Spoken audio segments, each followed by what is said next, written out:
Hello, and welcome to the very first episode of Fail to Find, the MTG podcast about those cards which just don't receive the love that they should. I'm going to try and make this a weekly affair, each episode covering a new topic.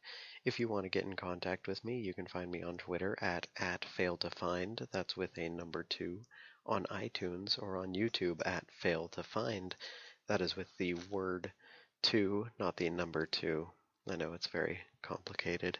So today's topic is going to be about one of my personal favorite decks that I have ever made, and it is in one of my personal favorite formats that I have ever played. It is a Reaper King deck for EDH or Commander. For anyone who hasn't played Commander, it is a format in which you have a 100-card deck, including a Commander, which you can cast at any time you can normally cast a creature that sits outside of your deck. The commander for this deck is a creature known as Reaper King. He is a 10 mana creature, technically. He costs either 10 generic or 1 of each color. He has a very unique ability. He has a buff for other scarecrows. He says that other scarecrow creatures you control get +1/+1, and whenever another scarecrow comes into play under your control, destroy target permanent. Now, I really enjoy him as he is a leader of a very undersupported tribe in general in Magic, and that is scarecrows. I believe they've only shown up in 2 or 3 sets, largely. Old Lorwyn, and then in the Innistrad sets. And there are a lot of very interesting things you can do with him. My personal favorite thing to do with him is to utilize another creature type from way back when in Lorwyn, known as shapeshifters, specifically shapeshifters with the keyword changeling.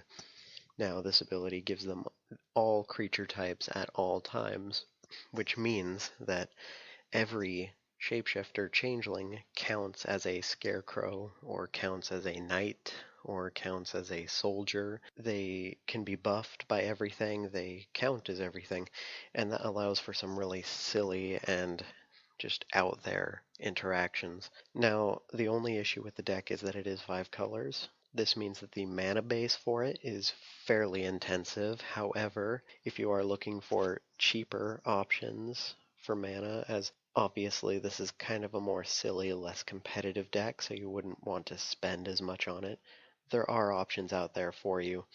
One of my personal favorites, and one of the things that highlights what makes a changeling deck with Reaper King at the helm so interesting, would be a land like Crucible of the Spirit Dragon. This is a land, I believe, from the Tarkir block that taps to add either a colorless to your mana pool, or you can pay 1 and tap it to put a storage counter on it, and you can tap it and remove X storage counters from it to add X mana and any combination of colors to your mana pool. You may only spend this mana to cast dragon spells or activate the abilities of dragons.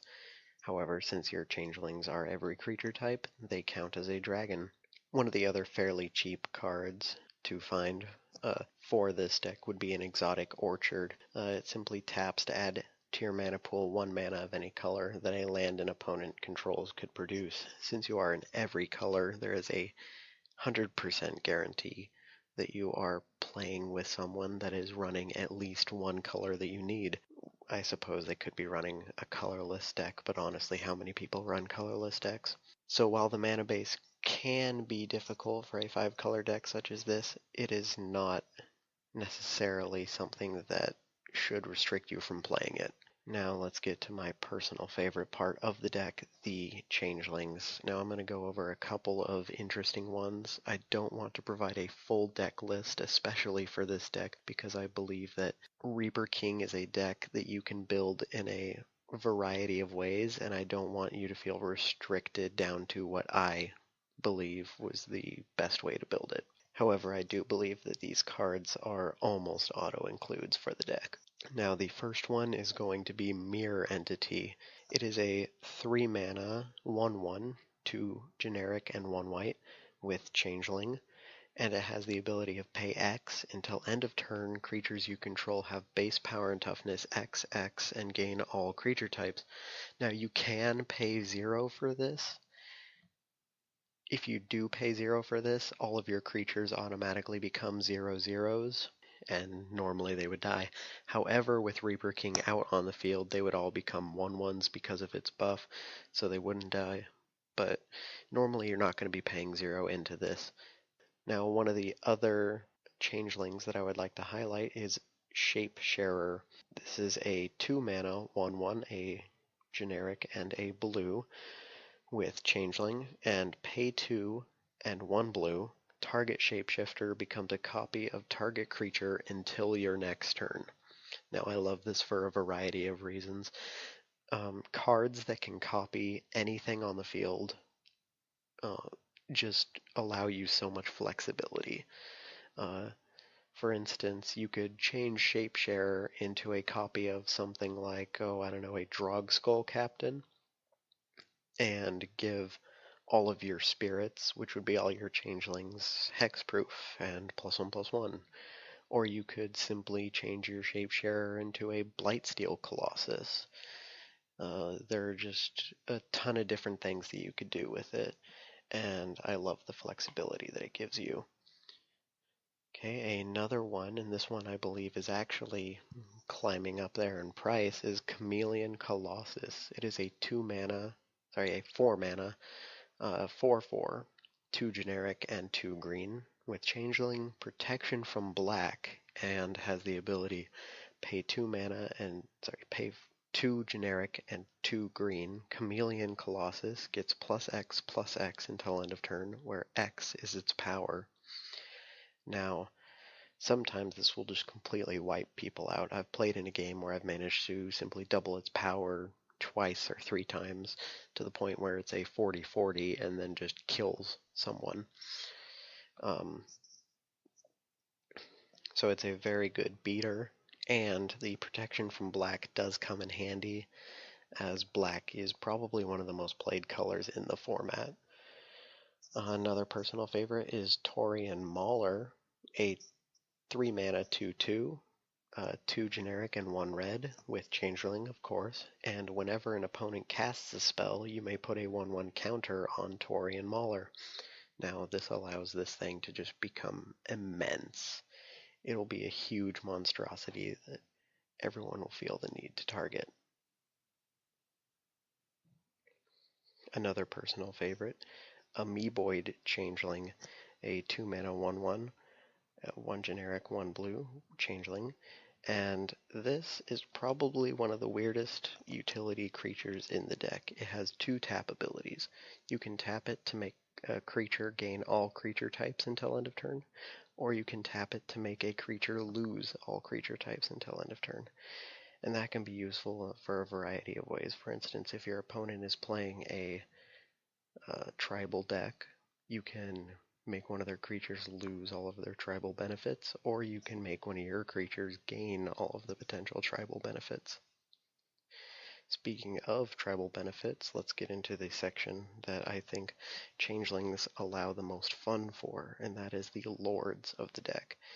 Now, lords are any creature that supports a specific creature type and enables it to dominate the board. For instance, there's Knight Exemplar, which gives all other knight creatures you control +1/+1 and indestructible. It itself is a 3-mana 2/2 with first strike. I mean, making your changelings indestructible sounds really nice. Now, one of my personal favorites of the deck, however, is Higur the Still Wind. He is a creature out of the Lorwyn block again. Sorry, not out of the Lorwyn block. He's out of Kamigawa block.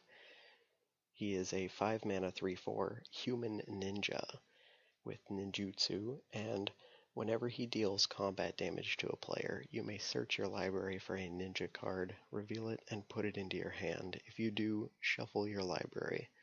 And he has a activated ability of pay 2 generic, and target ninja creature can't be blocked this turn. So he allows your changelings to get in for damage, and he tutors changelings up out of your deck. That seems absolutely amazing. And this is just an example of another creature that you could run, a fairly new one, Gishath, Sun's Avatar. It's a 8 mana 7/6 with Trample, Vigilance, and Haste. Whenever he deals combat damage to a player, reveal that many cards from the top of your library. Put any number of dinosaur creature cards from among them onto the battlefield, and the rest on the bottom of your library in a random order. Now, this would combo very well with Reaper King's ability that whenever a Scarecrow enters the battlefield, you destroy a target permanent. So, one of the main themes of this deck is that you want to get these changelings out. You want to protect them with the lords, or buff them with the lords, and you want to trigger as many triggers as you can off of Reaper King, hopefully just blowing up everything that your opponents have. And there is actually one infinite combo that I would very much like to talk about, and it involves 3 changelings, all with the ability Champion.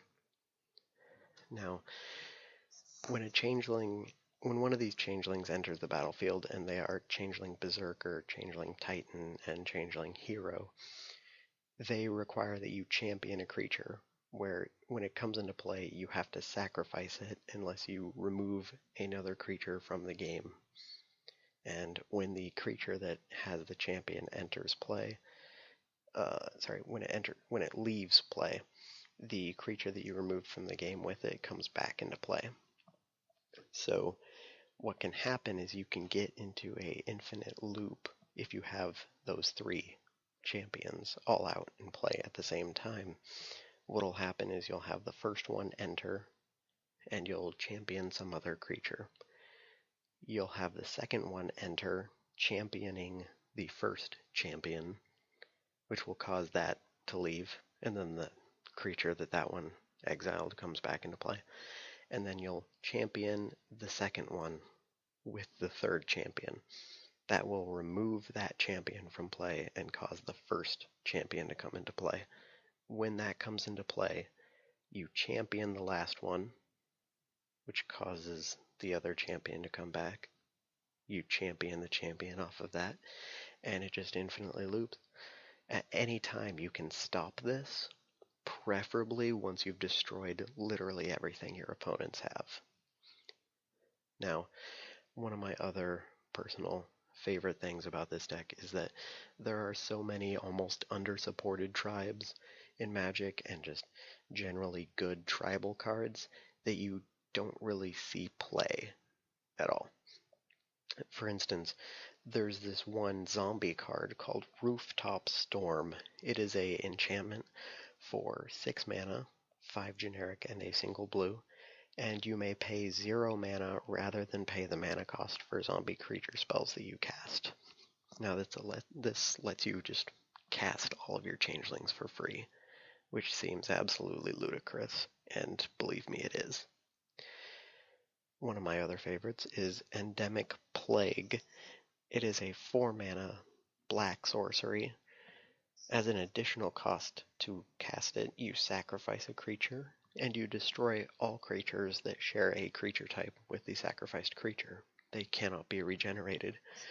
So essentially, if you sacrifice a changeling with this card, you have a damnation that costs you under $1 to buy in real life.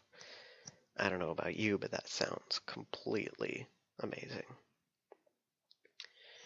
As well, there is a black sorcery called Kataran Summons. 1 black.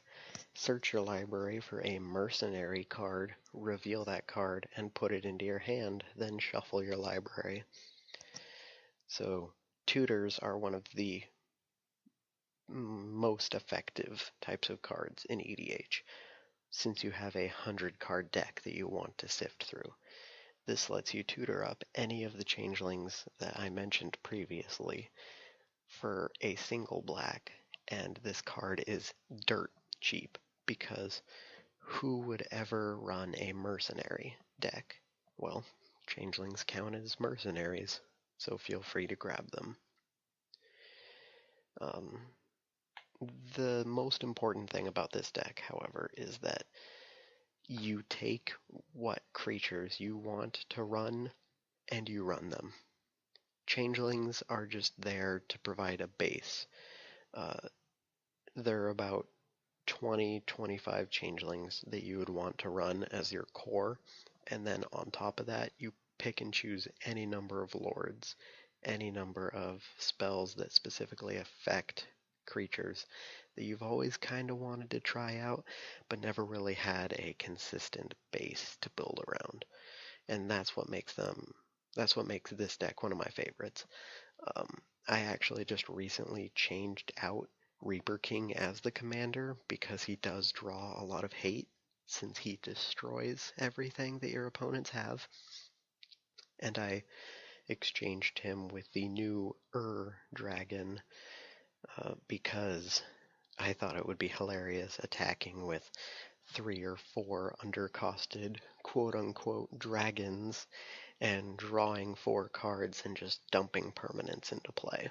Of course, I actually still run Reaper King in the 99, so he's sort of a hidden commander. And that about does it for the deck today. I do plan on making more content after this. It's going to be of varying topics. This week was a slight deck tech on one of my favorite personal decks. Other weeks, I'm just going to review specific cards or certain sets and talk about what I feel like deserves more of a spotlight. Once again, you can find me on Twitter at @failtofind, or you can find this on my YouTube channel at failtofind. And I do intend on putting this onto iTunes, so you might be listening there. That's going to be it for today. Have a great one.